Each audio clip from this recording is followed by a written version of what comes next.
Hey y'all, welcome back to my channel. If you're new here, my name is Alexa. I'm an artist and I've been oil painting for 23 years. If you've ever wanted to start oil painting but you're not sure what materials you need, this is the video for you. I want you to pause the video right here and write these down. This is the material list that we're going to talk about today. I did my very first oil painting when I was 12 years old.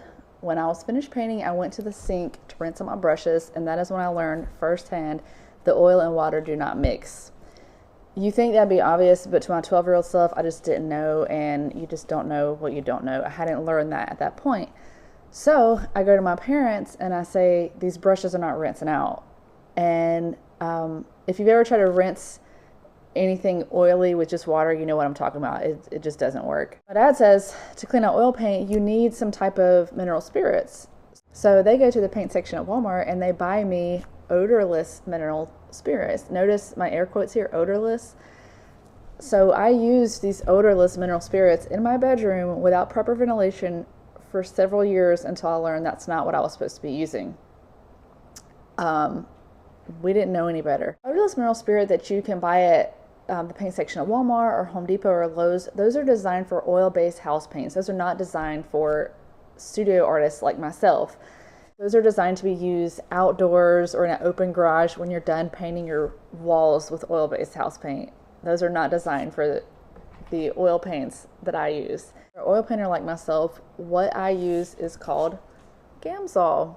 Gamsol, it says it right here on the bottle, the standard for studio safety, 100% pure odorless mineral spirits.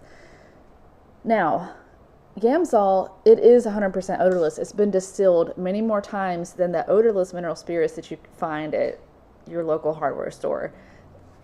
However, you still need proper ventilation when you're using this, especially if you're working in a small room. Like my home studio is a very small room, so if I'm working in it and it's not way too hot outside, I will crack a window to let those vapors out, because it's letting off vapors, but they're odorless, so you don't even know they're there.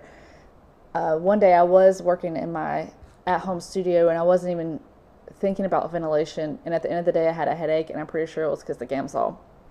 So to use Gamsol, you need a container to put it in. I have always used what's called a silicoil jar. This is a glass jar. All right, so it has this aluminum coil on the inside that you can rub your brush against that helps break down the oils. The oils, they will fall to the bottom. So when I'm not actively using this, I have the lid on it. Sometimes I'll just leave it on loosely like that.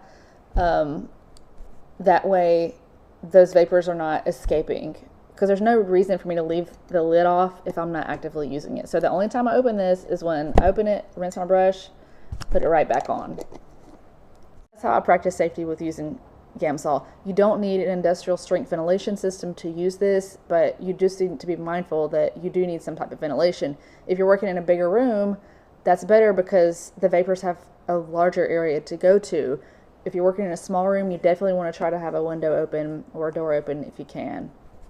There are some people that might be afraid or intimidated to use oil paints because you may think they're too toxic to use, but I want to say this loud and clear. You can use toxic materials safely, okay? You probably are already using toxic materials safely without even realizing it, like bleach. If you clean, the household cleaners that you use, those are probably toxic somewhat, and you still use them, don't you? There are ways to use these materials where you're not putting yourself at risk. Let's talk about oil paint. I like to keep my oil paints in this tackle box, because it's easy for me to transport, and I can have all my paints just laid out and easily organized. And I have this big section down here where I can put my larger paints. Now, oil paint itself is not toxic. Oil paint is oil, usually linseed oil, pigment, and if you're using student grade paint, filler. So you have student grade paint and you have artist grade paint. If you're just beginning, there's no reason for you to buy artist grade oil paints because they're more expensive. And quite honestly, like I said before, I've been painting 23 years and I have almost always used student grade paint because I'm a frugal artist. So I don't really care to spend the extra money. I'm used to the student grade paints and they work for me. There is a difference with artist grade paints because it doesn't have that filler. The pigments are more saturated, so it may take less paint to get the same effect. Now, Like I said, oil paints themselves are not toxic. However, there are certain colors that have toxic pigments in them, like cadmium. Cadmiums, this is cadmium red and cadmium orange, and I also have cadmium yellow. There are toxic pigments in here, cadmium. But what I don't do is I don't eat the paint. I don't let it sit on my skin, and I don't rub it in my wounds. If I happen to get it on my skin, I go ahead and wash my hands right away. This is not something that you need to be afraid of. And there are a lot of oil painters that wear gloves when they paint. I got into that habit for a little bit, but I just kind of got out of the habit.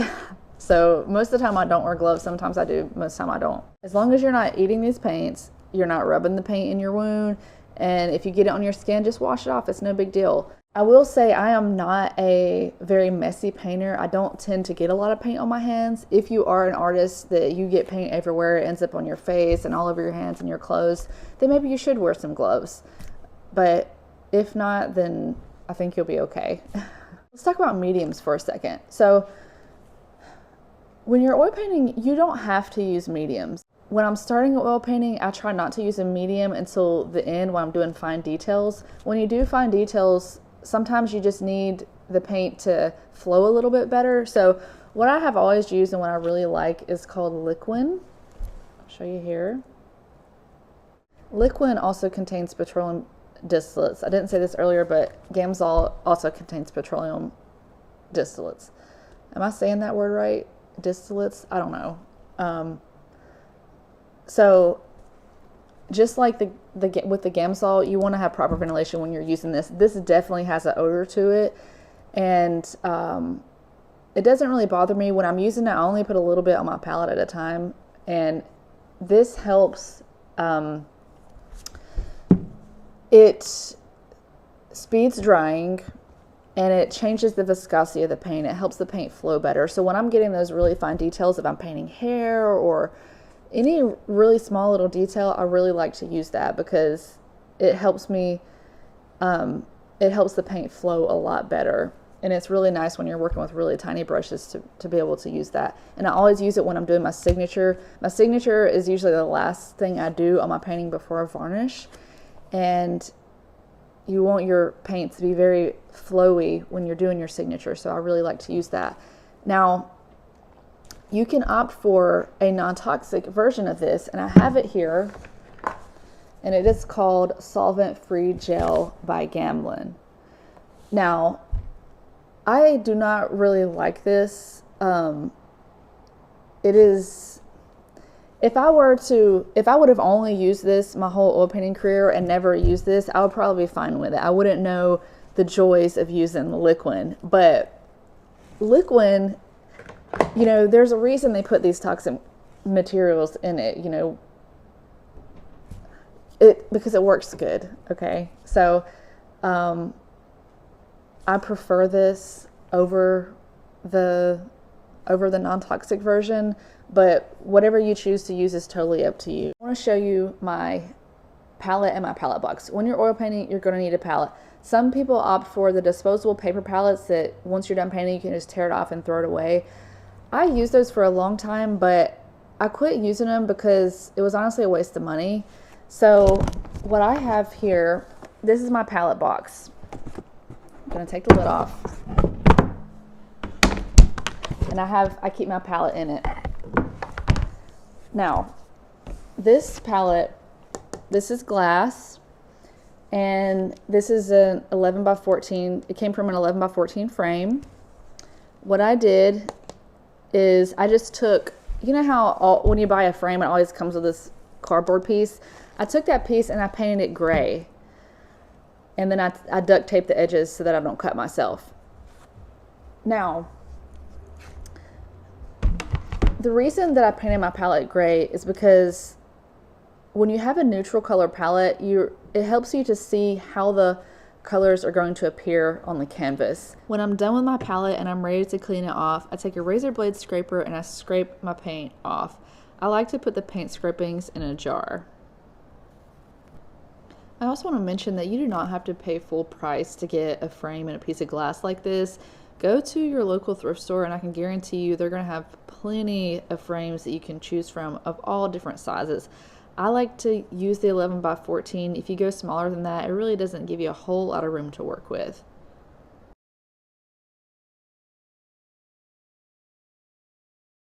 When you're oil painting, you're going to want some rags to be able to wipe your brushes on. I like to use rags over paper towels because to me it's just cheaper than buying a bunch of paper towels, and the paper towels you're just going to throw in the trash.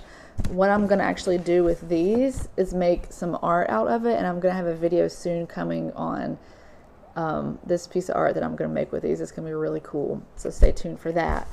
These are my boyfriend's old work t-shirts. He gets holes in them and stuff from work, so when he retires his shirts, he gives them to me, and so I just have like endless paint rags that I don't have to pay for. I want to talk about safety for a minute. When I'm done painting for the day and I have my oil rag here, what I'm not going to do is take this oil rag like this, ball it up, and throw it somewhere. Okay? What I am going to do is I'm going to take this oil rag and I'm going to lay it flat, or I'm going to hang it on something. I hang it on the back of my easel. Oil paint dries by a process of oxidation. It doesn't dry like evaporation. It doesn't dry by evaporation like water does. If you take an oily rag and you ball it up, when it's drying during that process of oxidation, it's having an exothermic reaction where it's releasing heat. So these layers of fabric can create this thermal insulation where this could potentially spontaneously combust and catch on fire. Now, I've never had that happen, thank goodness, and I will say I feel like the chances of that happening are very low, but it is just something that you want to be mindful of. You may have heard of, mechanic shops catching on fire, and a lot of times that is because they have a lot of really oily soaked rags that they're not even thinking about it, and they just throw it in the trash and it ends up spontaneously combusting. So that is just something to be aware of. Like I said, I'm not trying to scare you. Just be smart. If you have a lot of oil paint on your rag, just lay it flat to dry. No big deal. We're going to move along and talk about brushes.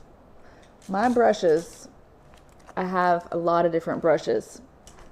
Some of my favorite brushes are these tiny individual ones that I bought this at Hobby Lobby. And I always take advantage of the sales when they have 40% off. That's when I try and buy products. Now, I also bought this pack of these little bitty brushes. The brand is called Jenny Q, and these are fine detail brushes. I got them on Amazon. These brushes are really, really, really good, and they're really affordable too. So you don't have to spend a whole ton of money on brushes to experience oil painting. These brushes here, I bought these individually at Michael's, and I got them on sale. I think they were buy two get one half off or something like that. I have to pause for a minute here because I'm at home editing this video, and I realized I forgot to mention that you also need a palette knife. I bought these palette knives. It was a multi-pack from Amazon. And as a matter of fact, I had one palette knife and I used the same palette knife for 15 years before I ever even bought more. And the only reason I bought more is because I was teaching classes and I needed more. Otherwise, I would have kept using that same one. So you really don't have to have a bunch of them, not unless you just want to try different sizes. For me, one size works. I like this size. It has a number on it. It says 1020, but I don't really know what that means.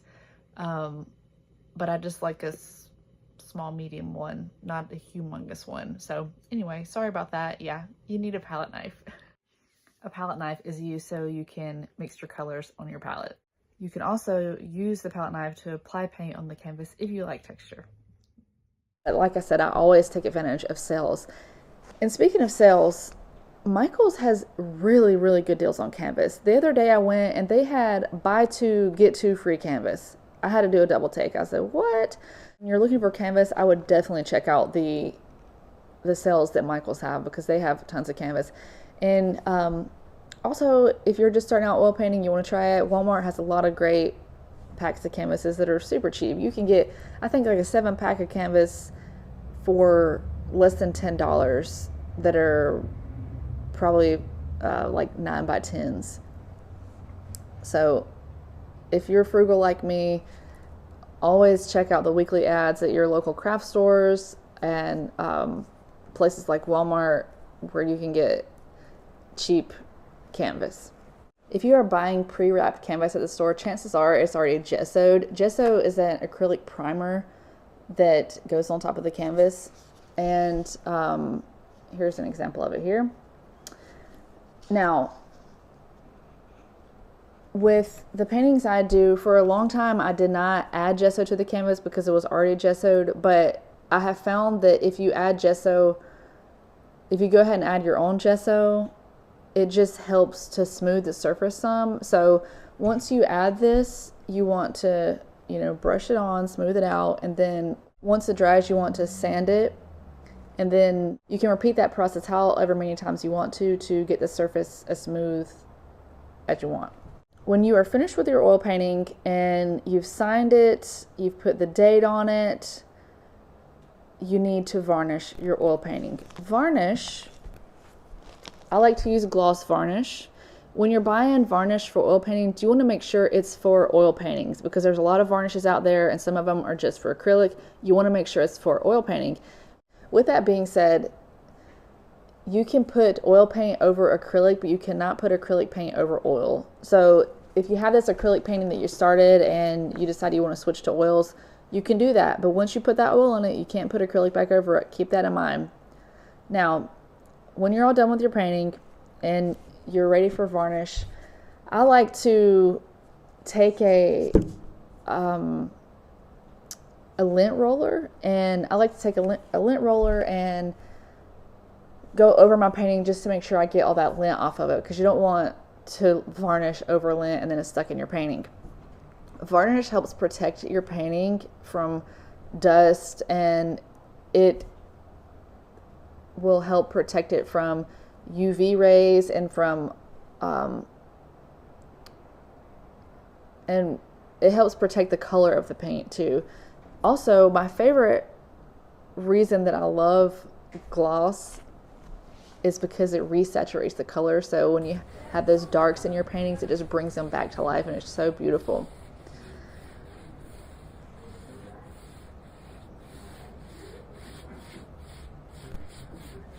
Now, one thing that my mama always taught me growing up when I was doing art, she drilled this into my head more than anything: better sign and date your work. So I'm telling you this now.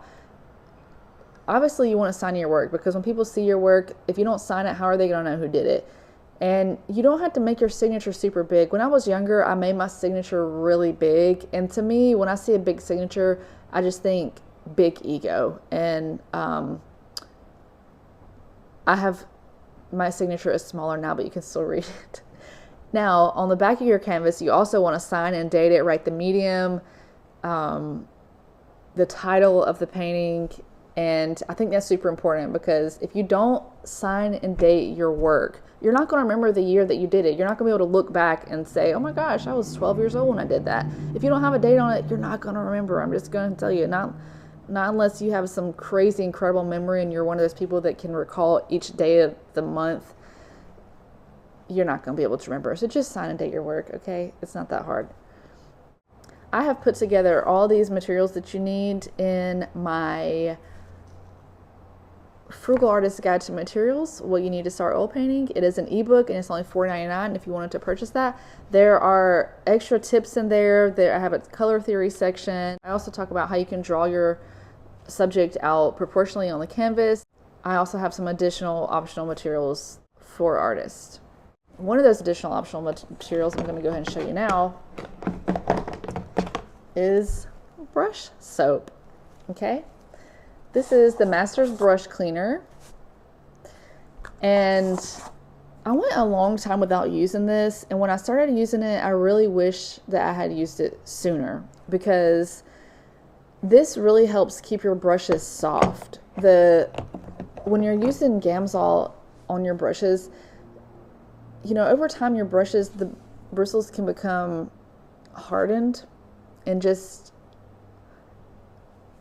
just not as soft. So every day when I'm done oil painting, I make a habit of rinsing my brushes, and all you do is put some water in here, swirl the brush around, and then rinse the brush. It helps make your brushes last longer.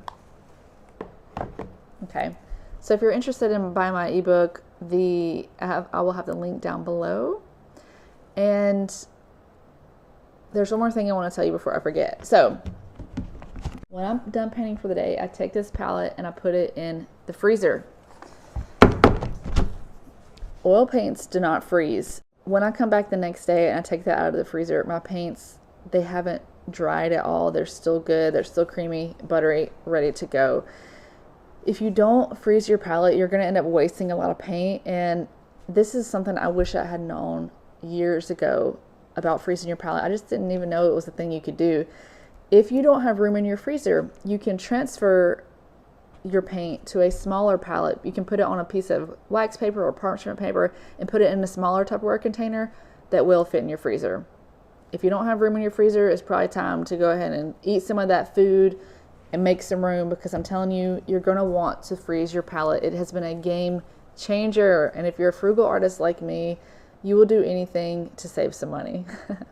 All right, well, so I hope this gives you a good idea of what you need to start your oil painting journey, because oil paint is my favorite medium. The way they glide across the canvas, and they're just so buttery and smooth, and how they blend, it's just, I love it. So if you have any questions, please feel free to leave a comment down below, like this video, subscribe to my channel, and make sure you come back in a few weeks, because I'm gonna be filming the process of the piece of art I'm gonna be making with my oil paint rags, and it's gonna be awesome. So tune back into that, and thank you so much for watching.